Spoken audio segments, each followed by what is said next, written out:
Good evening, everybody. Can you hear me?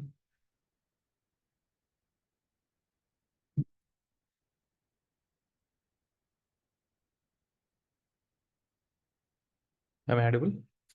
Yes, sir. Can somebody respond? Yes, sir. Yes. You are audible. Okay. So in the last class, we discussed about end-to-end build and deployment of web application called iFlipkart. Today, let's work on another project called Gamut Cart. This is our main project. So what I'll do today, I'll deploy Gamut Cart application into a separate or dedicated Tomcat server. This is what we are going to do, like in real time. So we have Git here. We'll be cloning the code. This is your Tomcat server. So I'm going to create the WAR file and then deploy it into a separate Tomcat server. Okay. So we know all the steps. First one is clone. Second one is build. And then third one is deployment. This is build. And third step is deployment. Okay. So as we know, code comes from the development teams into the Git repository. So every day, developers will be committing the new code to Git repository, and for testing team to test the code, somebody has to clone, build, create the var file. Say, for example, I'll create gamutcard.var. Gamutcard is the project name. And then we will deploy the build artifacts, that is gamutcard.var file, into a separate Tomcat server. Okay. So development happens here. We have code in a separate box. This is our build mission. Okay. Build mission in the sense wherever we do the build. In this mission, what we do, we clone the code and then we do the build. So end goal here is generating the var file. Once var file is done, then we just forget about this mission. And then we go and then copy that particular var file into, or deploy the var file into Tomcat server. And then our testers can hit this particular Tomcat server IP address, and then they can access the application for their daily testing. That's the thing, correct? So let me first clone Gamutcart application. So this is the project name, Gamutcart. So you have some source code here. Don't worry about the source code, folder structure, and things like that. Let's clone this project now.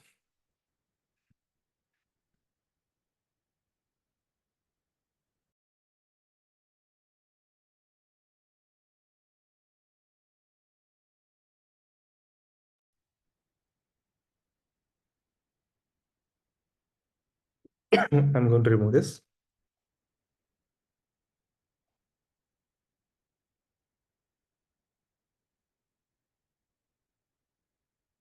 So this is the URL of this particular project, git clone.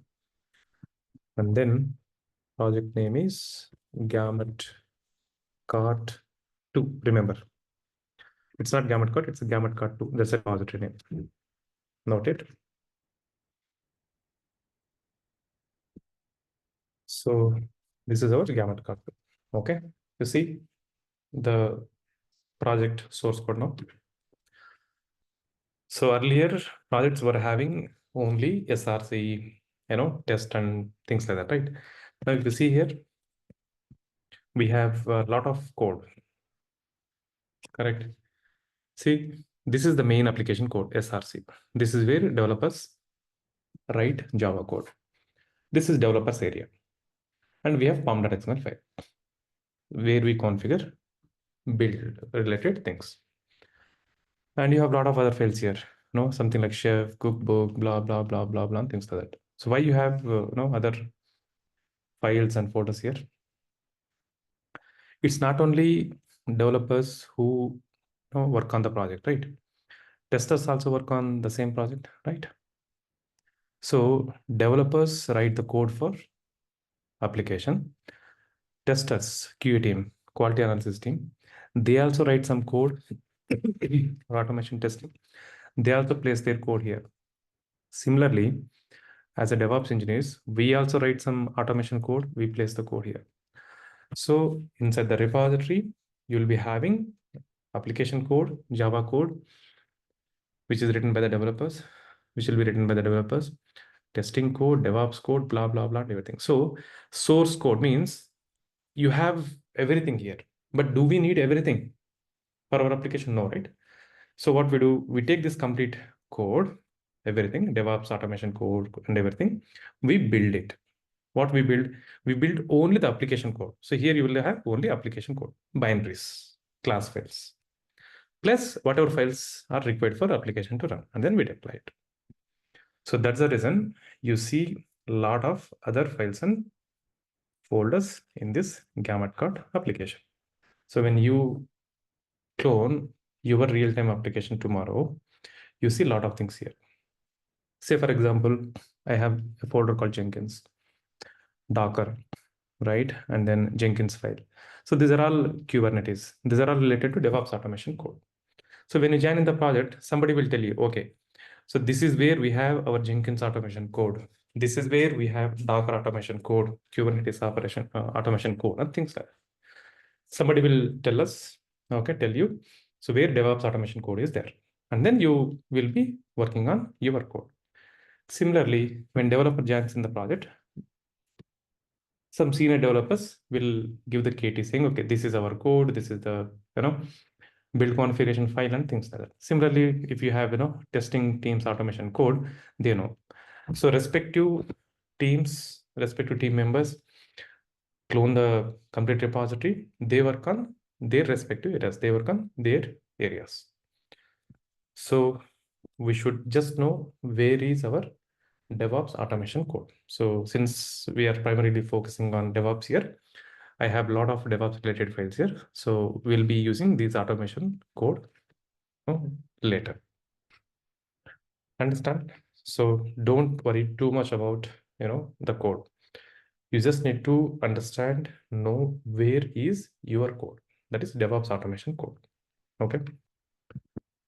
So we just usually blindly clone the repository, correct? And then how do you build the application? Maven install, simple. So what this will do, Maven install, we know, right?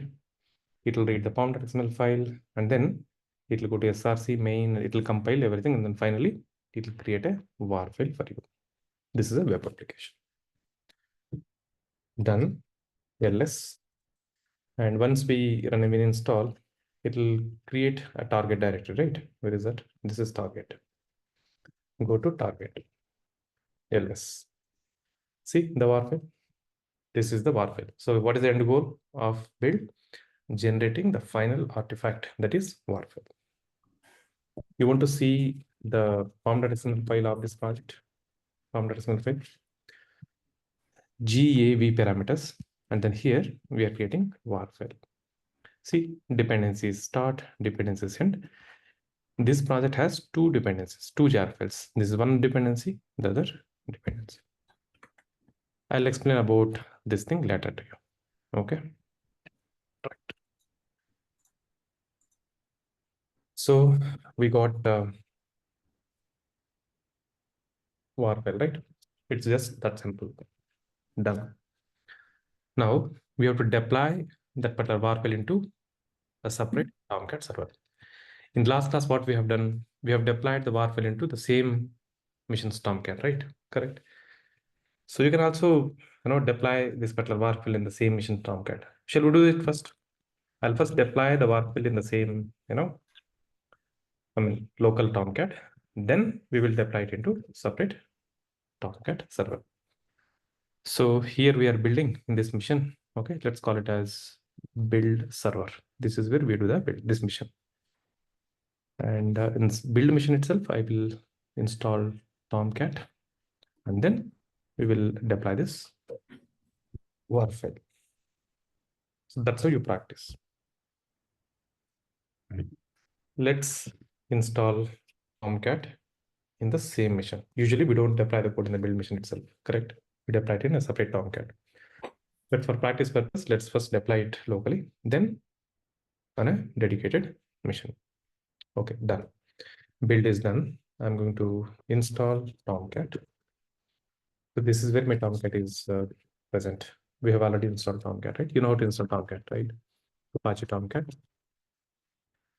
Go to Web Apps.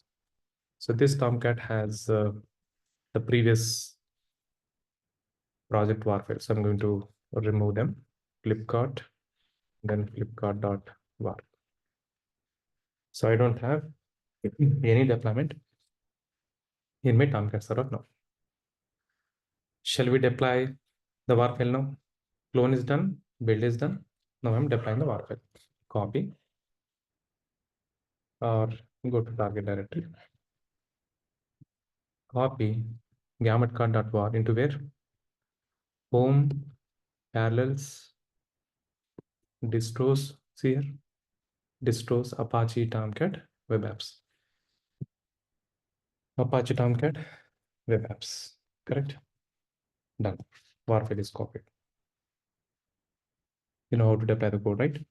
And where do we deploy the war file? Inside web apps. Once war file is deployed, what we have to do? We have to start Tomcat server, correct?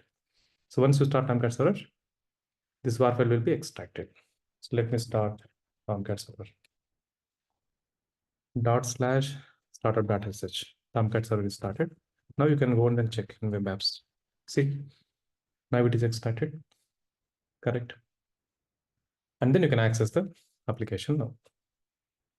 So what's the, IP address? What's the URL? It is the local host or this mission's IP. You can give enter. You are able to hit Tomcat server.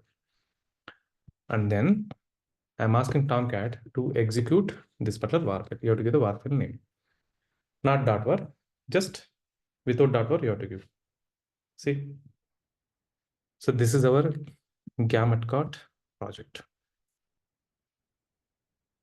Think it as Flipkart, right? For example, you can buy groceries here, fashions, apparels, and things like that. I could have added some images here, right? Maybe some images here, banner images and things like that, about us and things like that. So as I said, we don't worry about the project, right?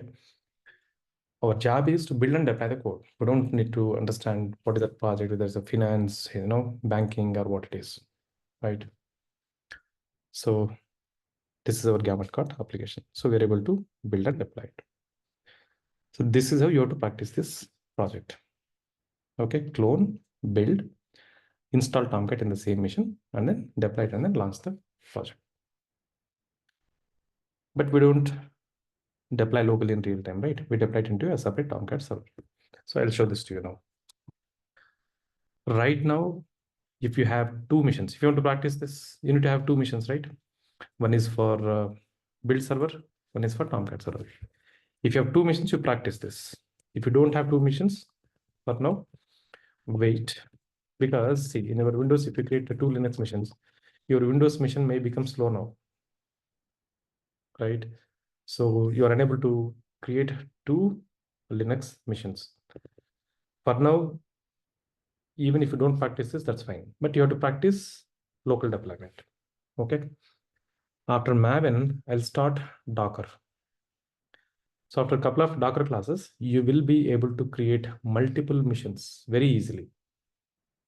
So that time, after a couple of Docker classes, you'll be able to create multiple missions. That time you can practice this one, okay? But anyway, let me show it to you.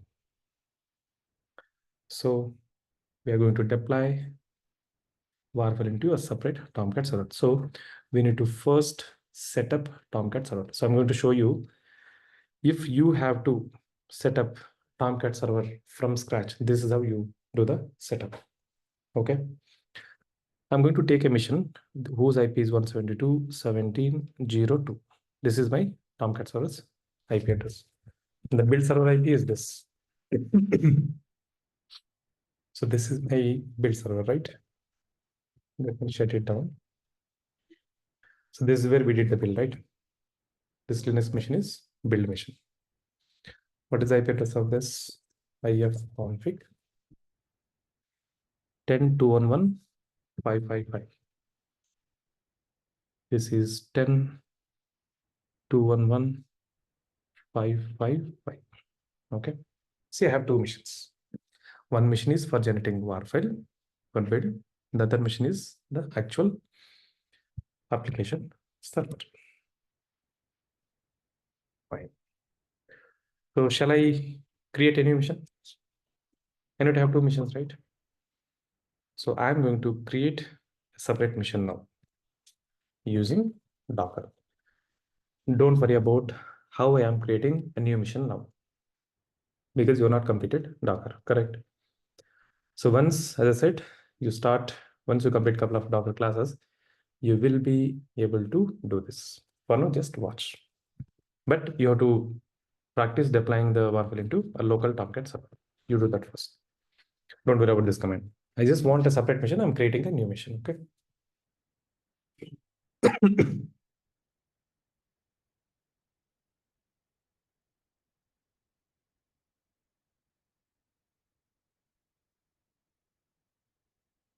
Say, for example, I'll call it SIT, System Integration Testing Environment, Tomcat server -SIT.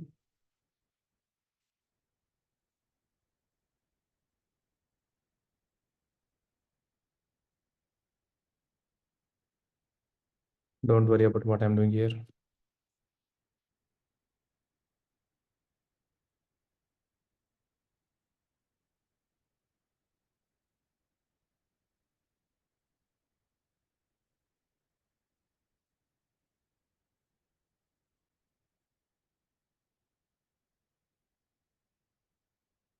Okay. My new mission is ready. So this is my build mission, right? Green color one is a build server. This is where we do the build. What is the IP address of this? 10.211.555. And what is the IP address of Tomcat server? See here, Tomcat server 172.17.02. That's all. I have two missions ready. Now, before we deploy the WAR file, we have to install Tomcat server, right? Correct. Shall we install Tomcat server?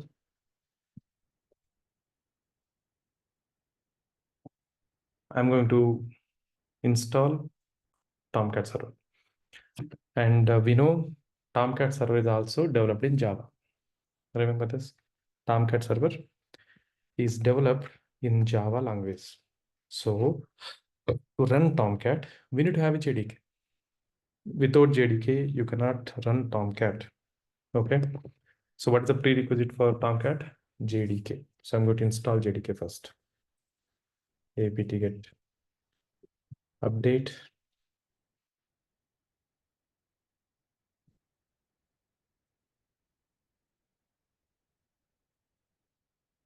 apt-get install open JDK -11 JDK. You need 11, okay? To run current Tomcat server, we need to have JDK 11 version. Do you want to continue? Yes.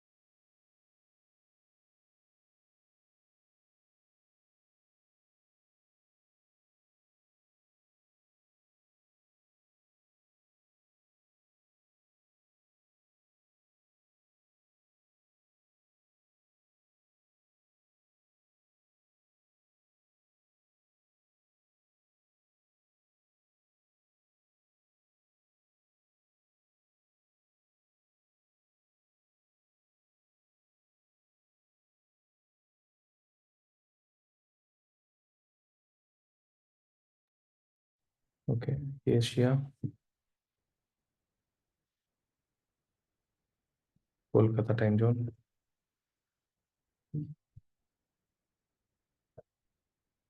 Then Java version, Java version. So this is the Java version we have. Okay, done. Then you can install Tomcat. So before that, we need to have one user here, correct? So if you want to connect from one mission to another mission, we have to copy the var file from this mission to this mission, right? Correct. So if you want to connect to the remote mission, there should be one user here. You'll understand why later. So I'm going to create a user and then set up the password.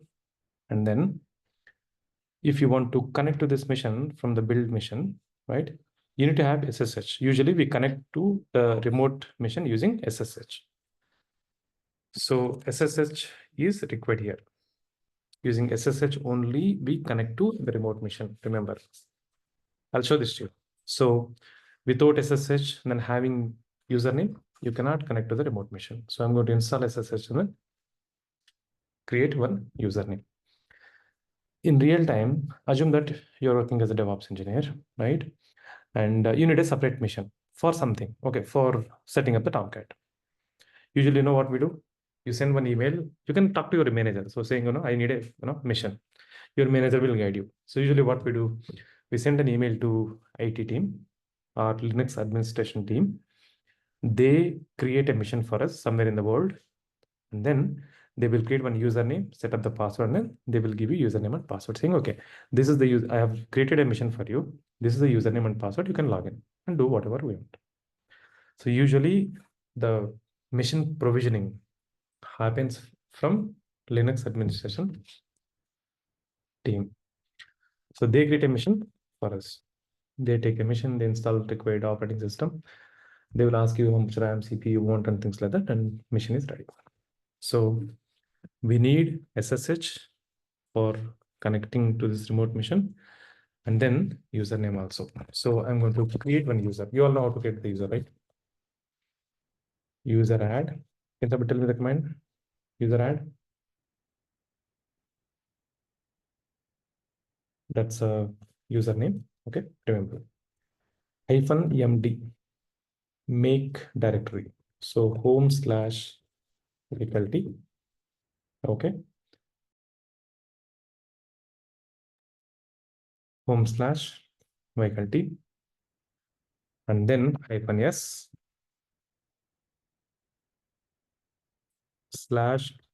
/bin/bash /bin/bash. So this is the command, okay? User add username. It will create the user. But remember, when you create an user, you also have to create a home directory for that user. So when you open a new terminal, right? By default, it opens at home and then parallels. Assume that you are creating a user called faculty. So there should be a faculty directory under home, right? So otherwise, where faculty user can work. Assume that you're creating user Harry. So you should have a directory under home saying Harry. So at the time of creating the user, we also have to create a home directory for that user. So md, remember this way, make directory. So I'm creating a home directory for this user. And then S means shell. What shell I'm assigning to this Harry user or faculty user? Bash.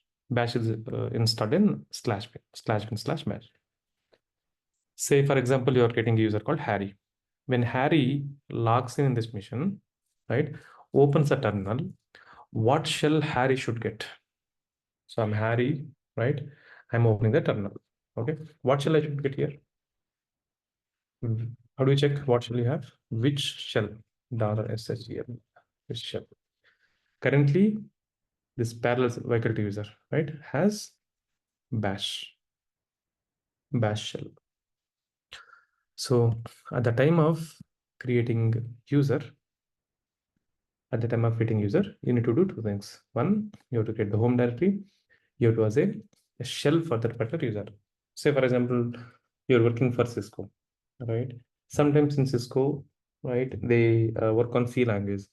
So they prefer a C shell, which is developed in C language. In that case, if you ask somebody to create a mission for you, right, they will create a user and they will by default allocate a C shell, because C shell is the most widely used shell in that particular project or company.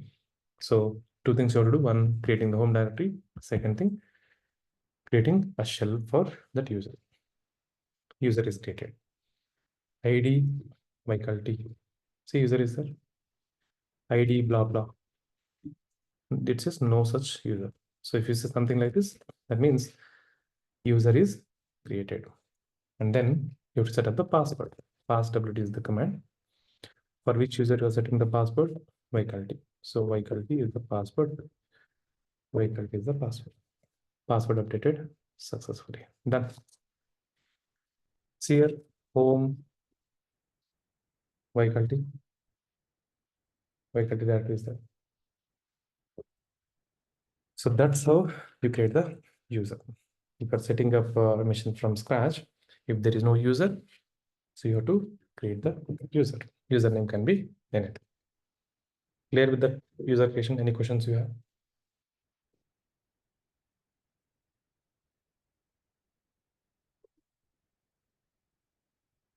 Okay. And then we also need SSH here so that other missions can connect to it. Have you connect using SSH? I'll give that command later. For now, let me install SSH. apt get update.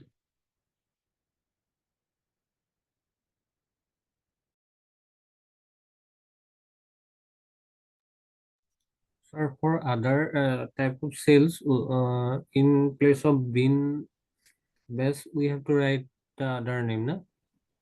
/bin/ CSH, for example, wherever CSH is installed in that mission. Okay. apt get install SSH. Okay, I'm installing SSH now. Yes.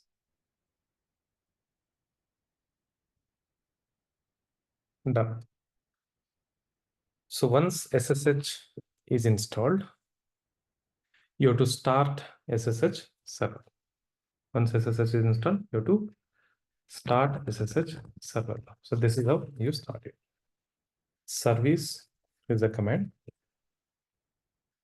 Service SSH status. It says it is not running. Okay. Now start it. Status is running. If you want to restart, there is one more command called restart. Status. Status, start, stop. Stop is also there. Start, stop, status, restart. Let's start it. Okay. So make sure that SSH is running. Clear? That's all. So what we have done so far, install JDK. We need user. So I created the user and installed SSH and restarted the server. Why SSH is required? This is how we connect to a remote mission. In real time, you will be working with, hundreds of missions. This is you. Okay. You have your laptop. You have your personal laptop given by company. Assume that you want to work in this mission. Jenkins server. Here you have, say, for example, whatever. Say build server, for example, or Tomcat server. Some servers. Assume that you want to go and then do something in this mission. You want to go and then do something here and then here. And these missions are not in front of you. These missions are located somewhere in the US data center, say, for example. Correct. So how do you connect to these machines? How do you work with these machines? You know what we do? We connect to this machine. We take a terminal from this machine. We take a terminal. So if you have terminal from this machine, you can do whatever you want, right? So assume that I want to install here. So I'll take a terminal from this machine and then I'll say sudo apt-get update, apt-get install something. I can do whatever I want, correct? I have terminal means I can do anything using commands. That's how we work. And how do you connect to that remote machine? Using SSH. Using SSH. Say, assume that you have a mission here somewhere in the US. This is your personal mission. So if you want to connect to this mission, what's that command we use? You type here SSH. SSH. Remote missions IP is this 172.17.02, say for example. You have to give remote missions username. For example, Harry. See, because Linux is a multi-user operating system, right? So different users have different files and folders. So when you want to connect to the remote machine, you have to tell, right? Using what user you want to log in, Harry. And then IP address of the remote machine 172.17.02. That's how we connect. So where do you execute that command? In your personal laptop or any machine. You are working currently here. So you want to work with this machine. So what do you do? SSH. Here you execute SSH. So how it works? The moment you type SSH, okay, SSH is called the client. What is this? Client. I am asking client, hello client, please connect to this mission as this user. So no matter where this mission is in the world, we know the IP address, right? So SSH will connect to this mission as Harry. Okay, it connects, but there should be somebody here to listen, correct? That somebody is what? SSHD. SSH daemon. Daemon means server, or you call it as SSH server. So SSH server should be already installed in this machine and it should be running. Clear? This is the client. Client is sending the request to the server. Server responds. Correct? So SSH, the moment you type SSH IP address, it will go to this server. SSSD, SSH daemon, server is running. This guy, okay, you want me to connect? You want to connect with me? Then give me your username and password. It will ask, sorry, not username already given. It will give you, tell me your password. Correct. If you want to connect to the remote machine, you should know the password. Without password, others don't allow you. So you type, 123 ABC, for example, password. The moment you say enter, it will send the password to server. Server checks the password. If everything is fine, then it will give you a terminal. So you'll get a terminal. From which mission? You have this terminal from this mission. So now you have terminal and then you can do whatever you want. You can install, you can do whatever. That means you are in this mission only. You have terminal. That's how SSH works. So if you want to connect to a remote machine, we use SSH, correct? So SSH, what's the SSH command syntax? SSH, username, and then remote mission's IP address. So it will go to this mission, it will ask for the password. If the password, again, it sends the password to the server. If password is there, it will give you a tab. That's how it works. So SSH installation is required. If SSH is not there in this mission, other missions cannot connect to it. That is the reason I have installed SSH here, because we will be copying the var file from this mission to this mission, right? So how do you connect? Using SSH. So SSH is required. So I have installed SSH and SSH server should be running. Don't forget that. Done. So this is my Tomcat server. I have created a user. And then see the username is required, right? We give username here now. And then install SSH. SSH server is running. Java is also installed. What's next? Shall we install Tomcat? I'll just create a directory. Any directory. That name can be anything. Okay. Usually I use this directory name distros. wget. I'm going to install Tomcat. Download Tomcat. Take the first link. tar.gz. Right click. Copy link. I'm downloading Tomcat.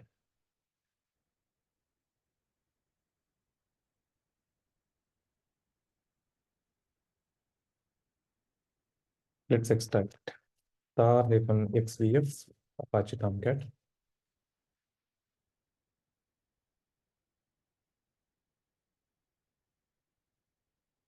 Go to Apache Tomcat. Okay.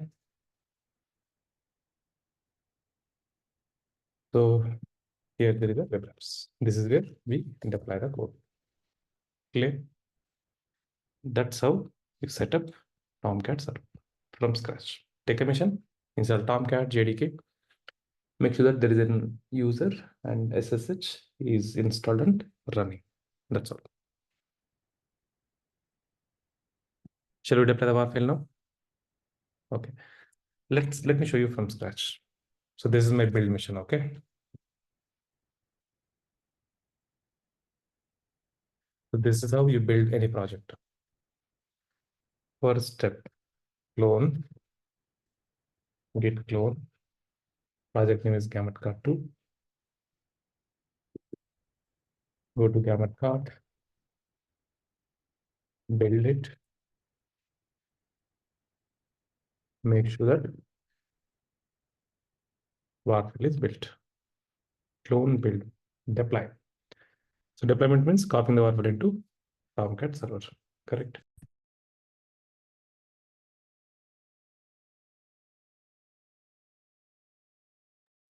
So can somebody tell me the command using which we can copy the WAR file from this machine to this machine? What's that command you use?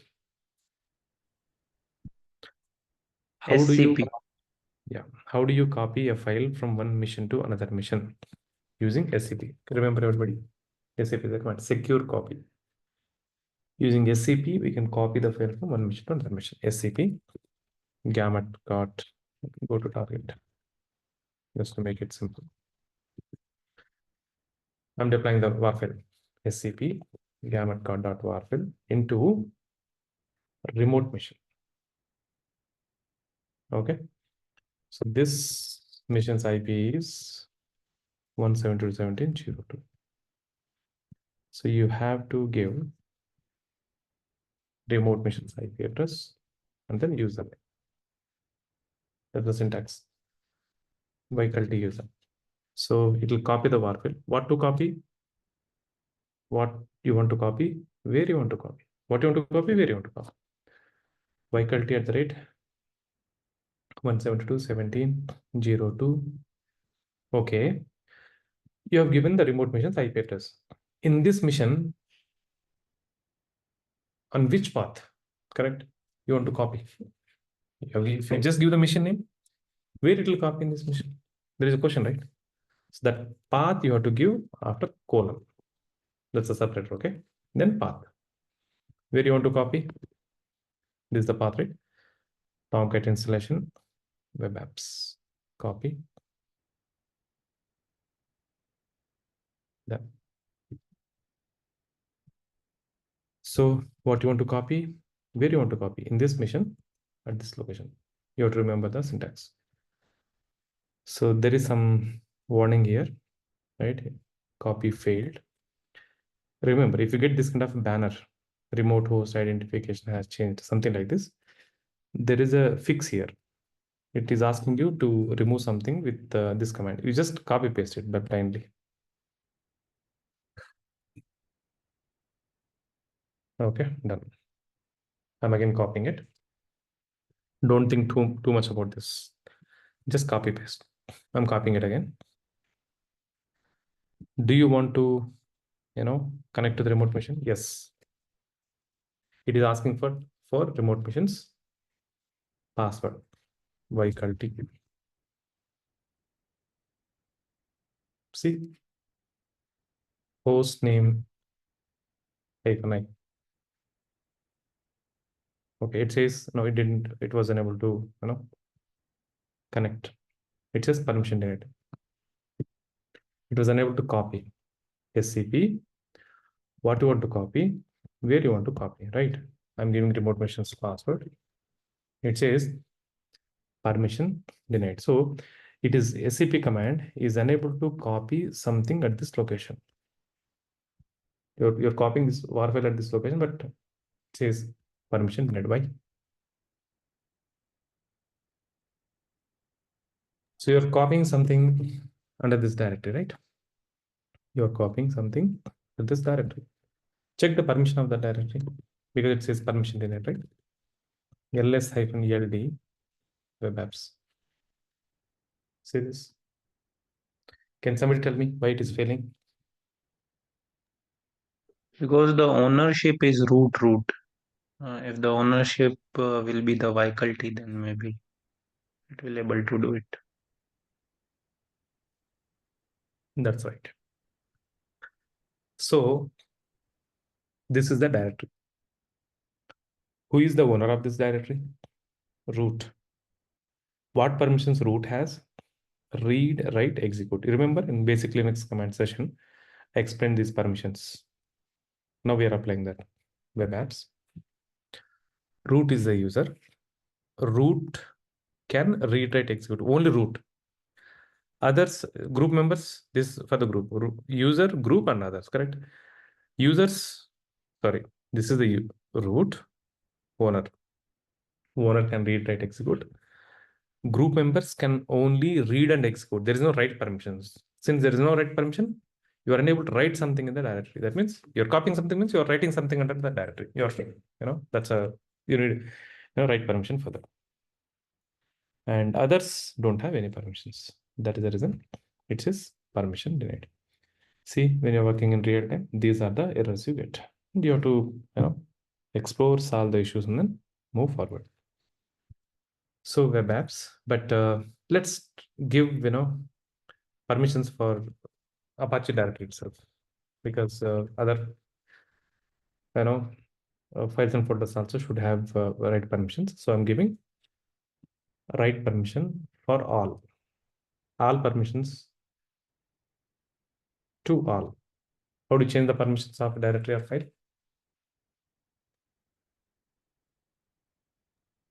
How do you change the permission? Chmod. Chon. No. That's for the ownership. Permissions. Okay. Chmod. Chmod. 777.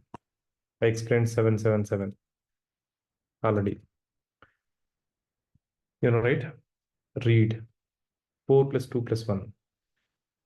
4 is read, write, and then execute. 4 plus 2 plus 1 means read, write, execute. 7. This is for the user. For group, I'm giving R permissions. For others also, I'm giving R permissions. Chmod 777. That means all permissions for all. -R means recursive. Recursive means to this directory plus all its subdirectories and files. Recursive. If you give R, it will change the permissions for this directory and then all subdirectories and files. Now we can copy. You want to check that? ls-ld web apps. See, root has read-write permissions. Group has read-write permissions. Others also has read-write permissions. 4 plus 2 plus 1, 7. First 7, second 7, third 7. Let's deploy. SCP. Okay, what you want to copy, where you want to copy. One more thing. SCP by default uses SSH only to connect to the remote machine. See, it is copying the file to this machine, right? copies that var file into this mission. So if you want to copy something, first you need to connect to that mission, right? So SCP internally uses SSH. Using SSH, it will connect and then it will copy. So you should have SSH installed in this mission. That's the reason we installed SSH in this Tomcat server. So without SSH, SCP will not work. Enter remote missions password. Now var file is deployed. That means copied successfully. You can check it. See, var file is deployed. That's how you copy the var file. You deploy the var file from one mission to another mission. Clear with this? Any questions here so far? Once deployment is done, we have to start Tomcat server, right? I'm starting Tomcat server.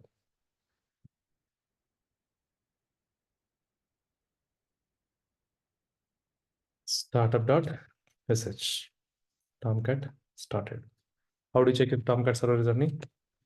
ts-f grep for Tomcat. If you see something like this, means Tomcat server is running. Now, shall we access the application? Okay. How do you access the application? By typing some URL. What is that URL you use? Can somebody tell me the URL of this Tomcat server? What should be the URL? What is the URL structure? How it looks like?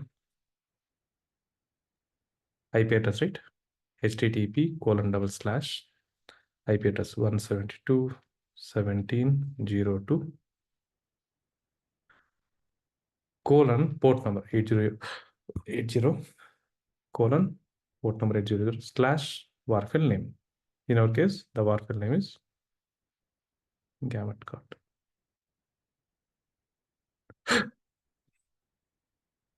Clear?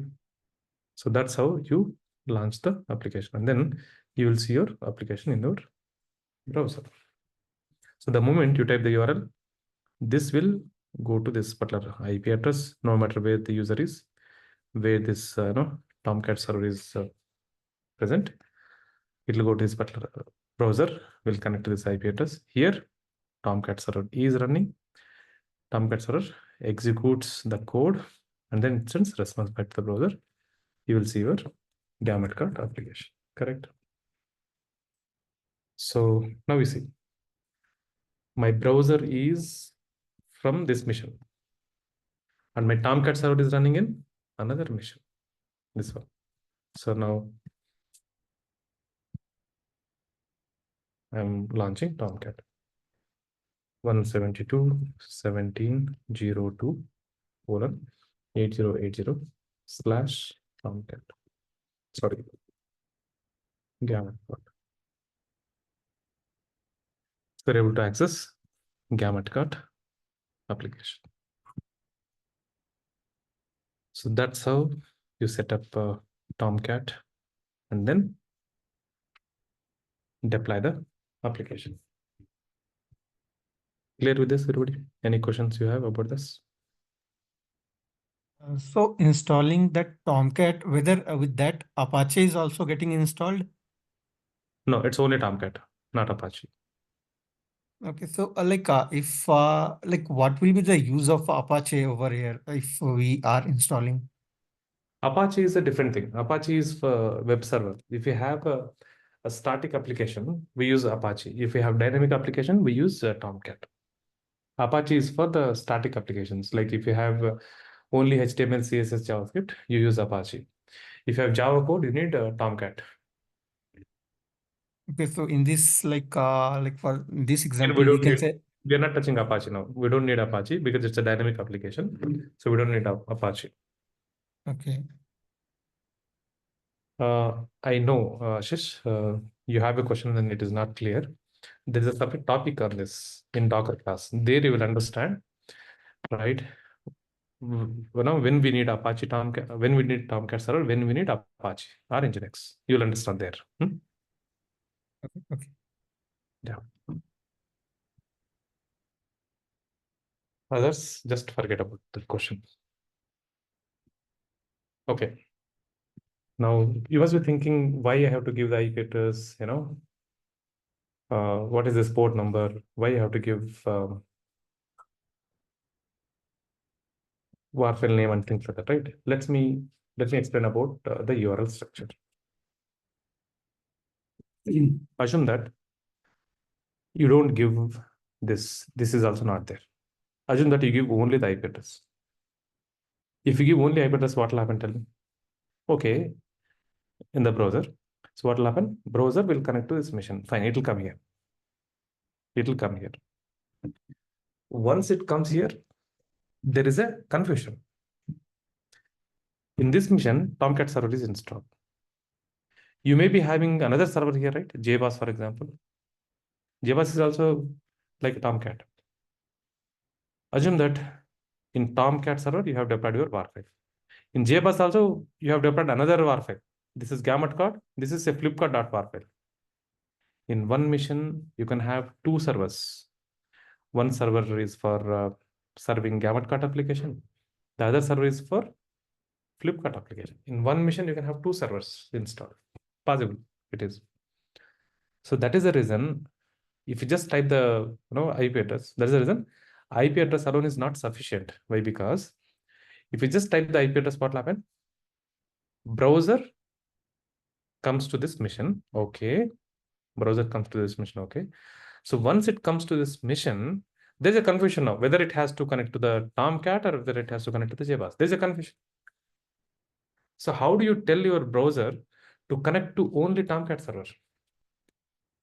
We do that based on port number. We do that based on port number. That is the reason port is helpful. So we give 172.17.02, say 8080. So as I said, here you have JBoss, say for example. Okay, JBoss has flipkart.warfile installed. Okay, so any server you take, it will be running on some particular port. By default, Tomcat server runs on 8080 port. Similarly, JBoss is running on 8085, say for example, 8085. JBoss is running at 8085. And Tomcat server is running at 8080. So when you install Tomcat server, any server, when you start server, it will be running on some particular port. It is like this. We say Tomcat server is listening at 8080 port. Tomcat server is running at 8080 port. So when you type the URL and then the port number, okay, browser using this IP, it will come to this mission. Okay. Once it comes here, it is also telling the mission, right? Hello mission, I want to connect to this IP address. Okay. I want to connect to somebody who is waiting at 8080. I want to connect to somebody who is listening. It's like, take a literal meaning of it. So Tomcat server is running at 8080, right? If client sends request, if client request has 8080, Tomcat server will say, boss, I am listening. I am waiting at 8080 port. So it will take the request. So that's how you route a browser request to a particular server using port number. So port number is mandatory. Clear? So IP address is not, IP address alone is not sufficient. You have to give the port number also. So this port number is helping us to to direct a request to a particular server. Done.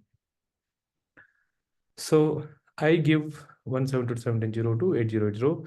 So it will come to this IP address and then it is going to Tomcat server. Now it is able to talk to my Tomcat server. You want to see that? I'm giving 172.17.02. So browser is connecting to this mission, right? This is the IP address, right?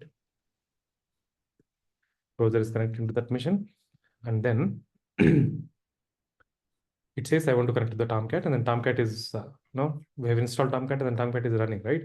Tomcat by default runs at 8080 port. So Tomcat server says, okay, boss, you called me, I'm here, I'm alive.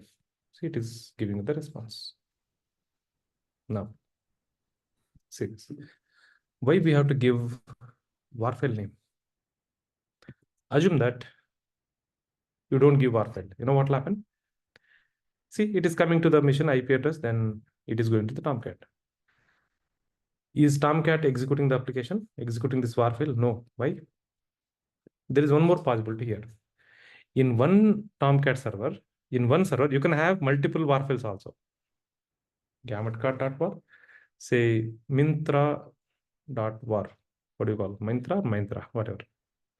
Mintra.var file. Another application it is. In one server, you can deploy 2 applications. That's also a possible. Now assume that Tomcat server has 2 applications deployed. One is gametcart.var file. Another one is mintra.var file. Now, again, there is a confusion, right? If you give only the IP address and the port number, what will happen? Using IP address, it will connect to this machine. Okay, fine. Using port number, it is going to this Tomcat server. Okay, fine. Now it stopped here. Tomcat server has a question. You want me to execute this application or this application? There's a confusion. That is the reason we are giving gametcart here, var file. If you give var file, what will happen? Using this IP address, it will come here. Using port number, it will go to the Tomcat. And then var file we are giving, right? So Tomcat server will go and then execute this var file. So that is the reason URL should have the IP address, which machine you want to connect, and then the port number that will help to direct that request to the server. And again, you have to give the var file name also. So URL structure always looks like this. Clear with it? Any questions? Is it public IP address or private IP address? Public IP address.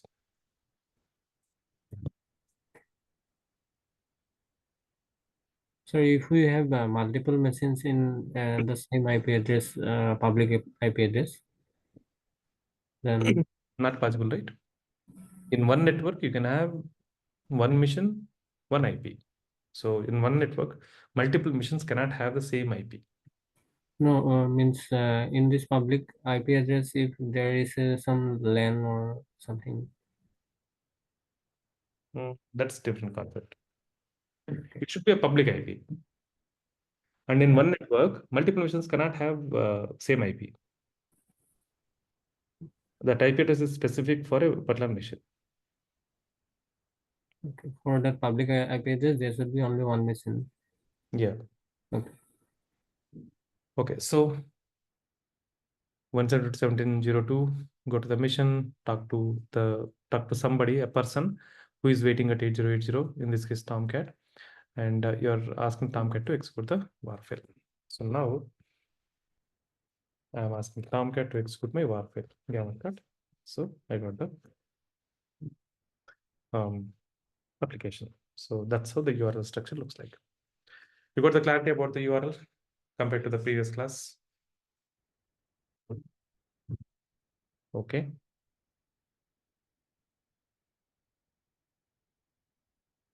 Tomcat, sir, remember it's entry question. Okay, always runs at 8080 port.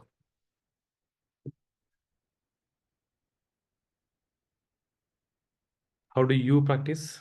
I have one doubt.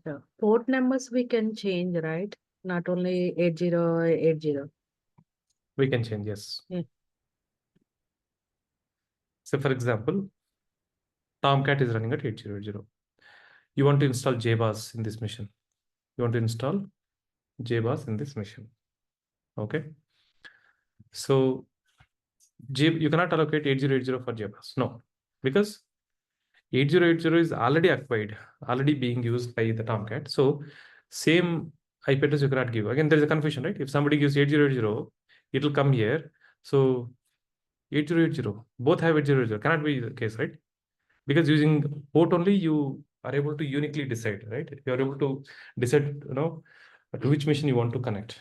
So if one port number is already acquired by somebody, you cannot give the same port number for other servers. In that case, you can change the port number. For example, now if 8080 already used, or say for example, JBoss is there. JBoss is using 8080, say for example, 8080. In that case, JBoss is already using 8080. Now you install Tomcat. You cannot give 8080 for Tomcat now.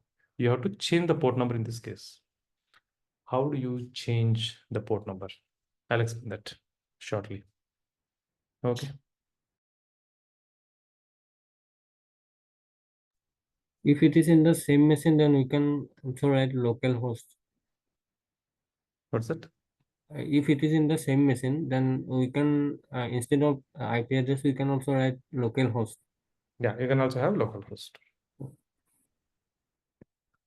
So here we have given IP address, right? If you have Tomcat server installed in the same machine, right? You can install IP, you can with localhost. Localhost are same machine side.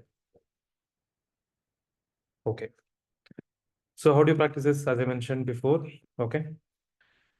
For now, don't deploy the warfare into dedicated Tomcat server because having two machines is very difficult. Okay. If you have two machines, you practice this now itself. Otherwise, just leave it for now. But how do you practice? Copy the war file into the same machine's Tomcat server. Install Tomcat server here, and then deploy the war file, and then launch application from the same machine's browser. You do this first. After a couple of Docker classes, once you are able to create multiple machines, you can again practice this. In fact, I'll explain this later again to you. So how do you practice? Git clone. You're cloning the project URL. You can clone the same one. Build the war file, build the project, you will install. Make sure that war file is created. Then apt get update, apt get install, open JDK, and then download Tomcat from here, and then install Tomcat. So before you install Tomcat, JDK should be there. So once Tomcat is installed, deploy the war file into Tomcat machine web apps. Okay, Tomcat home means wherever Tomcat is installed. Tomcat installation path web apps. Then go to bin, start the server, and you can give localhost because you have the deploy the war in the same missions Tomcat, right? You can give this mission's IP address or just say localhost. So the structure is IP:802/ war file name. That's a URL structure. Is it difficult to understand the deployment? End-to-end build and deployment. Okay. Done. So we will be using Gamut Card project throughout our course. Same application, we improvise the automation for the same application in Docker, Kubernetes, Jenkins, and so on. That's how we do. Done. There was a question. You see, in case, assume that I am setting up Tomcat server. I'm installing Tomcat. What if that port number is not available? What if that port number is already used by some other server? 8080 won't work. In that case, I have to change the port number, correct? So question comes, how do you change the port number? Interview question. If you want to change the port number, this is what you have to do. I'm going to Tomcat server. So you know about web apps. This is where we deploy the war file. You know about the bin directory. This is where we have startup, commands. Now you go to configurations. If you want to change any Tomcat related configurations, we go to conf directory. This one. LS. If you want to change the port number, right? We go to this file called server.xml. Clear with this? How do you change the port number of Tomcat? That's what I'm explaining. So go to server.xml. So Vim is not installed in this machine. Let me go and install it. If you want something, go ahead and install.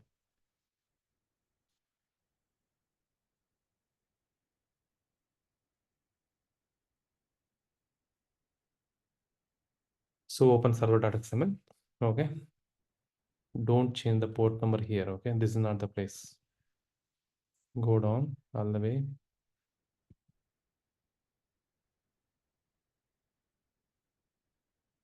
Here, you see something like connector. Okay. Port. So this is where you have to change 8085. I'm changing the port number of Tomcat. You see, earlier it was 8080 default. So wherever you see something like this, okay, change the port number here. Done. Tomcat's port number is changed now. So once you change the port number, you have to start Tomcat, restart Tomcat server. Okay. Shutdown.sh.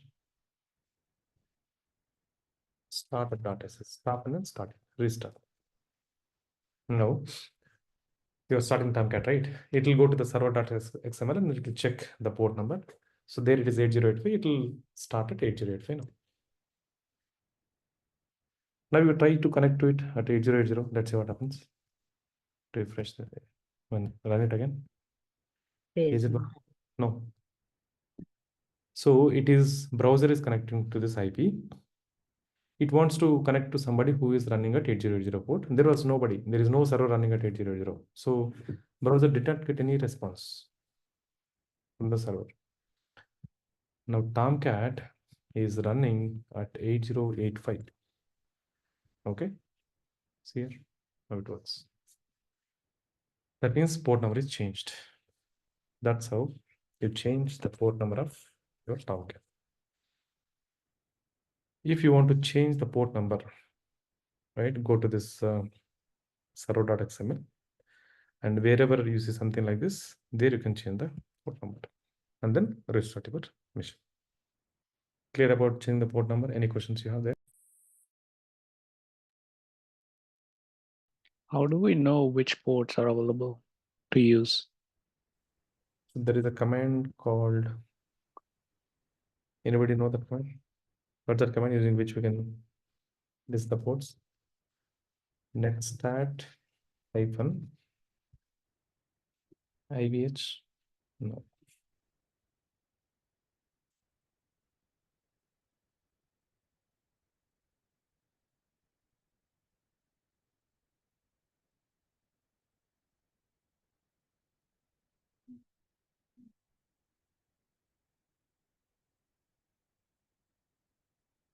There are few more options.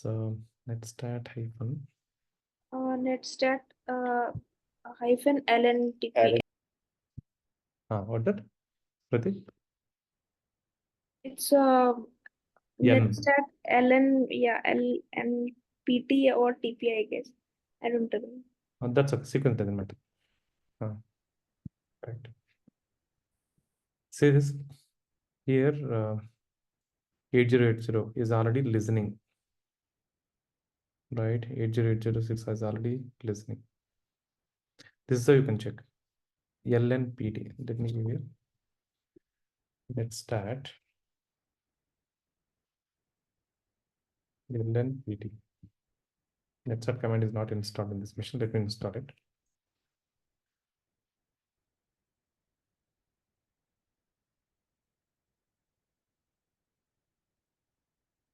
So if you want to install Netstat, I think we have to install this package. Net-tools, I guess.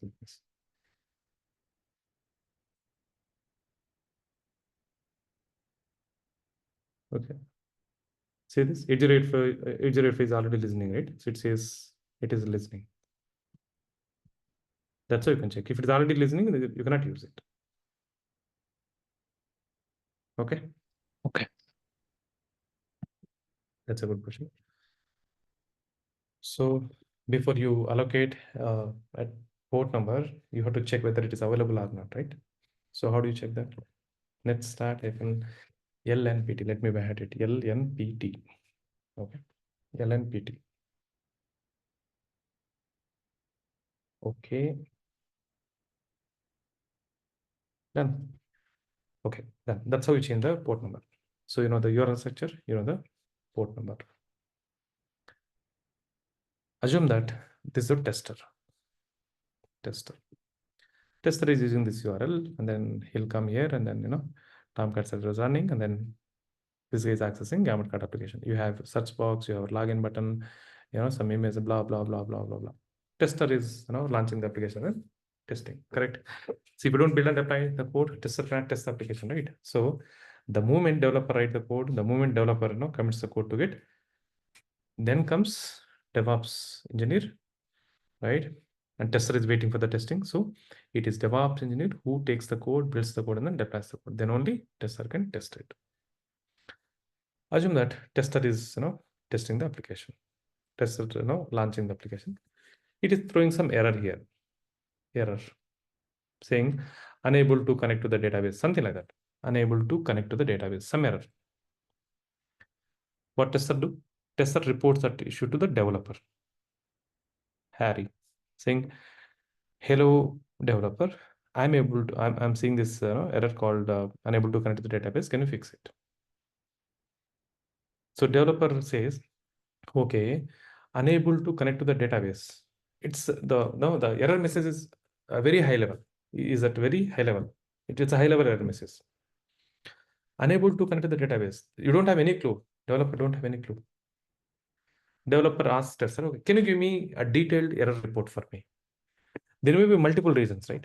Unable to connect to the database because the database is down, or there is a network issue, or there are different things like connection string and a lot of things.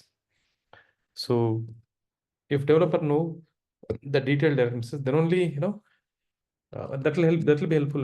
That will be helpful for the developer a lot, right? If you give detailed error message. So developer says, give me the detailed error report, error messages. Tester says, I don't know. Okay, because I don't manage. So tester comes to you, or developer directly comes to you saying, hello DevOps team, can you send me the detailed error logs of the application? 1 second.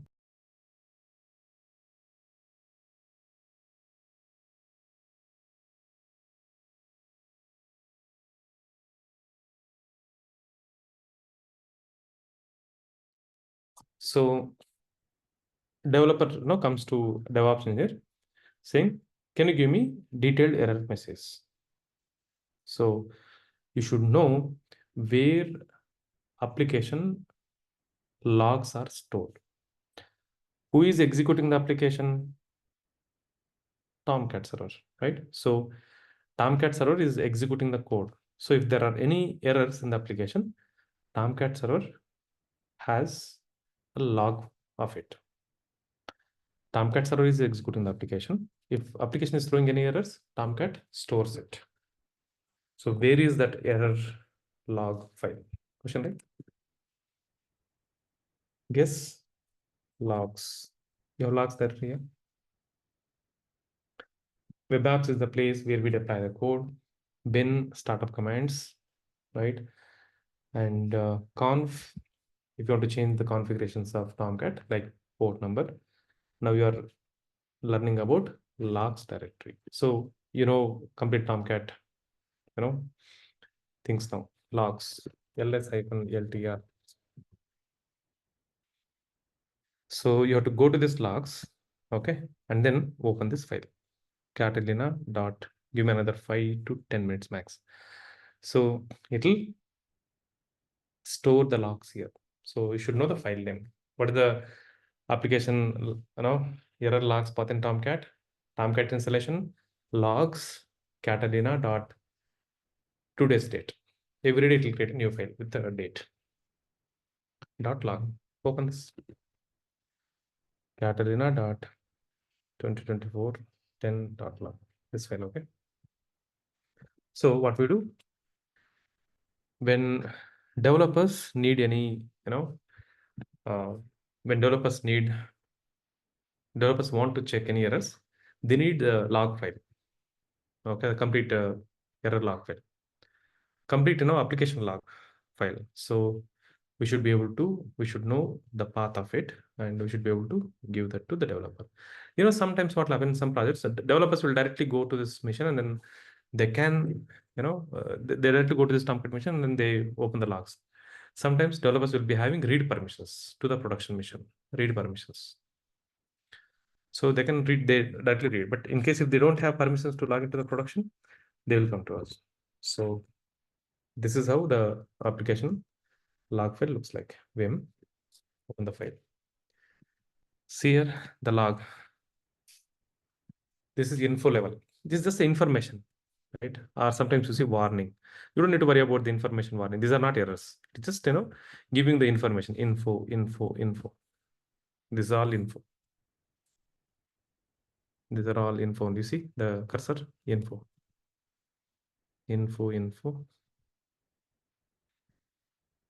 There are no errors as of now. No errors. So you give this particular file to the developer. If there are any errors, then they will check the errors in this particular file. There are no errors, you are unlucky, right? You cannot see how errors look like. So what we'll do, just to show you how real errors look like, I'll introduce one. So because I want you to see the how errors look like. See, the error is, I'm introducing one error. Tomcat server is already running, okay, at 8080 port. I'm again starting it. What will happen? Tell me. Tomcat server is already running at 8080. So that means 8080 port is already in use. Again, if you start, Tomcat server will again try to use that port, but that port is already utilized. That's the error. I just want to introduce that error, okay? ls7ltr catalina.log. See this? These are all info level messages. Info and so on, right? Scroll down. See the error. If there is any error, it looks like this. This is info message. Severe. There is a severe error. See here, it says, there is some exception. Remember, in Java applications, exception means it's an error. Exception means it's an error. So it says there are a lot of messages here. See, we don't understand this. It's a developer's job, right? If you want to understand, say, for example, so don't read all these things. You don't understand. So this is error track trace. Go here, caused by. Here you see usually human understandable error. It says address already in use. So why is this error? That 8080 port, the URL address, right, is already in use. Again, you're trying to use the same one. So it is throwing the exception. That means error. So there is one exception here. Likewise, here, there will be it will be something like unable to connect to the database because database listener is not working, blah, blah, blah, blah, and so on. So tester is testing the application. He sees one error saying application is not working. Okay. There is some error, something like unable to connect to the database. He reports this error to the developer. Developer asks DevOps engineer for the complete application log. So we just give that. You can send that file attachment to the developer saying, okay, this is the log file. And where is the log file? Here. logs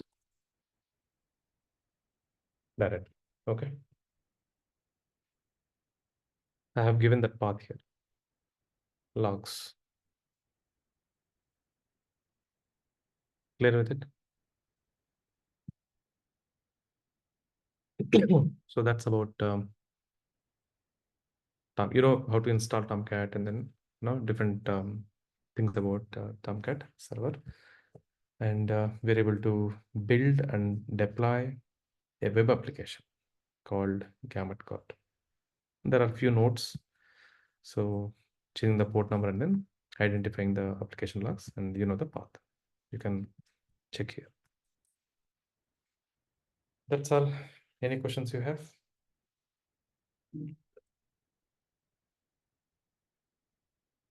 Any questions?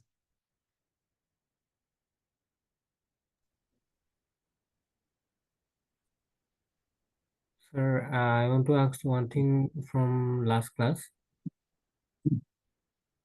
Hello? Yeah.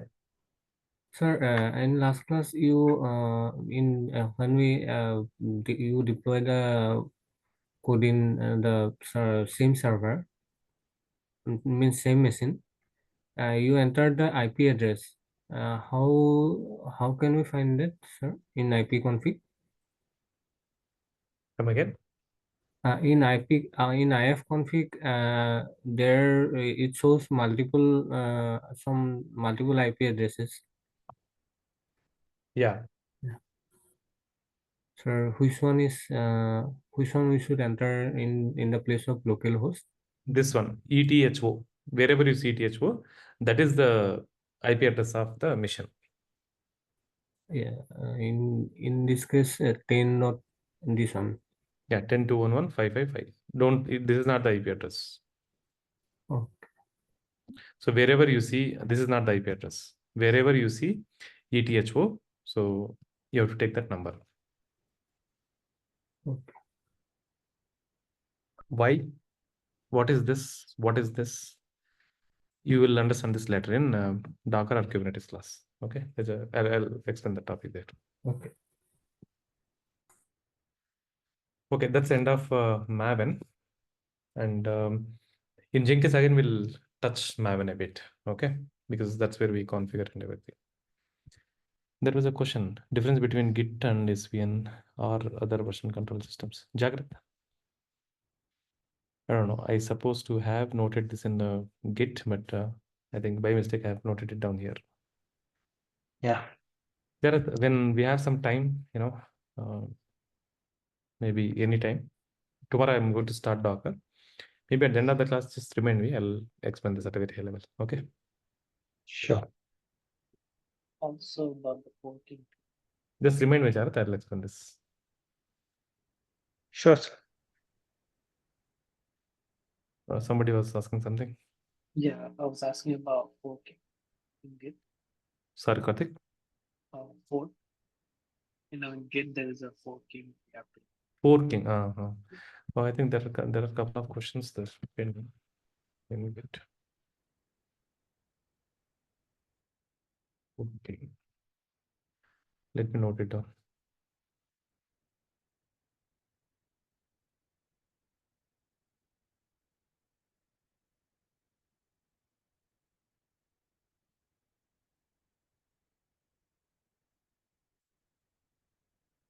Merge rebase big reset revert. This is not from your batch.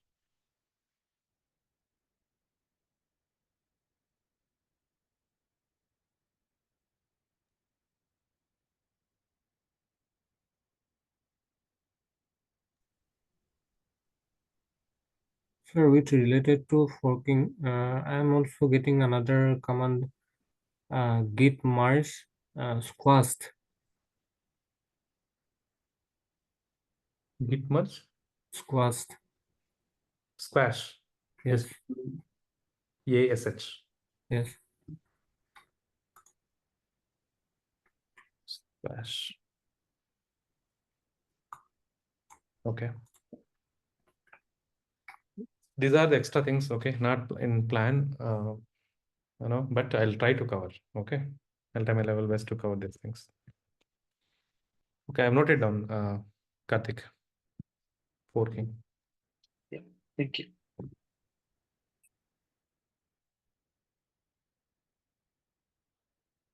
LOUKHIK.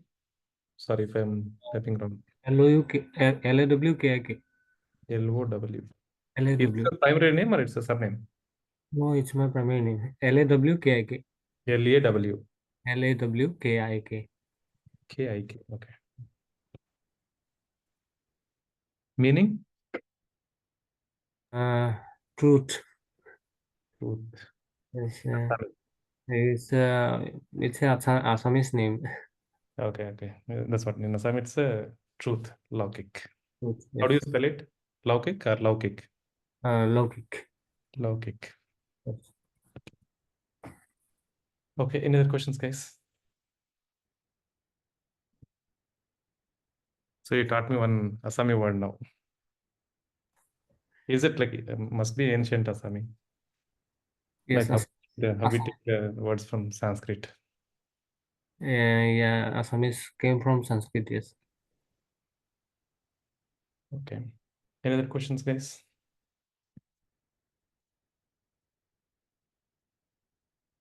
Okay, so everybody, a note. Okay, Gamut Cart is the project we'll be using, right? In other, in our entire course. So you have to, build and deploy Gamut Cart application in your own machines, and you should be able to launch it. If you don't know Gamut Cart build and deployment process, then you will struggle with other tools. Remember, so please practice this. So if you cannot practice in two missions, at least, as I said, deploy this in the same mission. That means your Linux virtual machine Tomcat, and then access it from the browser. So you have to do that. Okay. Thank you, everybody. Good night. Thank you. Good night.